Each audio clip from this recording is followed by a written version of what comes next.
गीताबाई तर हिरव्यागारच होऊन आल्या. हा मग मी नवऱ्याने घेतली साडी मला सक्रातीला.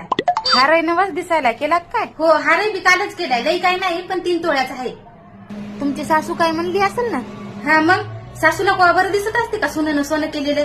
अशी टंग फुगून बसली होती. लई दम काढला बाई मी हे हार घ्यायसाठी. गेल्या वर्षी असे नुसते लढून लढून डोळे सुजले होते. मी पिसाळे बाईनं पाहिले होते. है की नाही पिसाळे बाई? हो हो. नवऱ्याला तरी काय म्हणावं सोनं घ्यायचा लागच राहिला नाही. माझ्या जावचं गेल्या वर्षी झुंबर हरपलं होतं. माझ्या भायाला तिनं मागितलं तर त्यानं बाई बद मारलं. पाठीवर पुस महिन्याची दिरडीच काढली. ती बी नुसती अगोचरपणा करू लागली आणि काही काही बोलू लागली. असे काम आयडियाशीर करावं लागत असतात. माय गीताबाई आम्हाला बी सांगा किंवा आयडिया.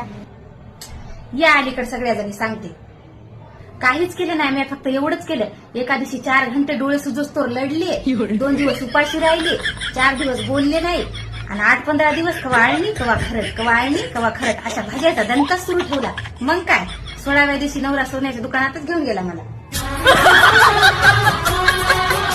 गीताबाई